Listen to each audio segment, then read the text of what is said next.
Fiona, it's really lovely having you with us today and sharing with REBA and our community, talking about purpose and corporate purpose.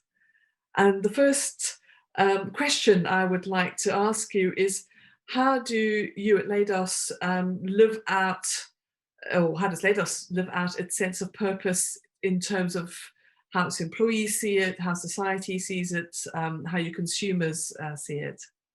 Definitely. So thanks, Debbie, for having me today. So I think it goes without saying that our values really underpin what we do on a day-to-day basis. And we really try to put that into our everyday work. So I'd say we live out our sense of purpose in the work we deliver to our customers. That's really important to Leidos. But also the innovation that we bring to our industry. So delivering on our promise to customers is key on one side, so from a customer point of view. But from an employee point of view, we strive to demonstrate to our employees that we really emphasise the value that they add to us and their purpose. We also appreciate we're on a journey with this, and I think that many organisations will probably resonate that there's always improvements that can be made. But really, we want to do as much as we can under that sort of recognition umbrella, but under that sense of purpose. And really making Leidos that great place to work is really high on our people agenda. So we recognise engaging with our people to help drive growth, which in turn will keep our customers happy, is really where we see that. So by having that very clear sense of corporate purpose, how does that influence the questions that you ask, or how you define what benefits you want? So when you're discussing with your suppliers, your consultants, when you're selecting who you're going to work with, how does that dovetail back into your sense of purpose? So interestingly, we pay, as many organisations will do, pay really close attention to who we're partnering with.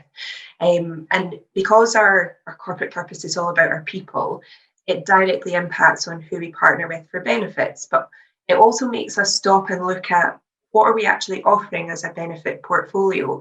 And I think there's been some recent discussions that talking all about benefit design and how the market's changing and how we keep pace with that, because it's changing quite quickly. So I think certainly for us, being able to offer a variety of benefits, but also making sure they align to our corporate purpose. And I would say wellbeing is really high up there on what we're looking for.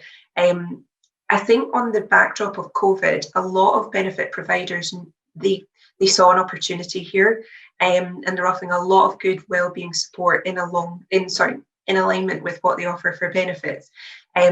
So we've really taken advantage of that, should I say, in the best possible way. But we've really welcomed, like through our private medical insurance, they offer a fantastic suite of wellbeing resources. But actually, that's made us want to be loyal to that partner, So I think there's a lot of partnerships going on, that it's not just a case of this provider can provide this benefit.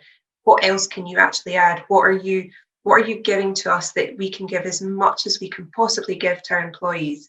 And yeah, we're really proud of what we've turned around on the backdrop of COVID. But actually, I think I'm really impressed by how the market and providers have turned it around as well.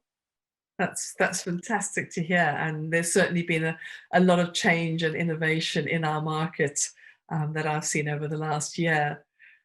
And so then the flip side of that, as a reward and benefits professional, what sort of strategies do you think are going to evolve and change as more and more employers and organisations focus on purpose and not just chasing quarterly reporting and profit, but actually how that corporate purpose might shift reward and benefit strategies? What do you think we're likely to see? So it's really interesting the way the market's going, and I think we're going to see a shift from traditional and probably more to a completely shake up of our benefit design. And I think wellbeing is such a huge core focus of that. But actually, do we really understand what our employees want? And I think that's really, really important. So to understand that you might offer a traditional package of benefits, you might think you're offering a variety, but actually, have you listened and responded to what your employees want? And certainly, I think for us, taking care of our employees is now really high up there with what we provide from our benefits. So it's not necessarily just about their employees, but are we supporting their families? When we're looking at EAP providers, can families use it as well? Or can families take advantage of some of the benefits too? So probably looking at a more inclusive benefit design is something that's quite important, I would say. And I would say a shift to that. So that's certainly important to us. And I think that sort of shifts along with the retention of talent as well. So I think they're all interlinked through engagement, retention, and on the other side of reward, I would say the need for flexibility is really, it's always been important. And I think employers know that if they offered that in the past, it was fantastic. But now we've all lived in a virtual world for such a long time. It almost just confirms that should be the norm. Leidos is great because we offered that before the pandemic. So we offered flexibility, and actually we'll probably see more of that in other organisations, which is good. But I think that all contributes to organisational purpose, looking at ways we can support our employees in the face of a changing world. And I think it's probably an evolving process. So I think it's through REBA, so we've got a great peer network, and it's fantastic to hear how other organisations are doing it. So always on the lookout for ideas. That's great, and great to hear. Thank you so much, Fiona. And absolutely, I think the reward function, the benefit function is going to, as you say quite rightly, evolve and change quite a lot in the very near future to meet new massive changes that we're seeing in our world, in society, in organisations, including this real focus on purpose that we see emerging these days. Thank you very much. Thank you.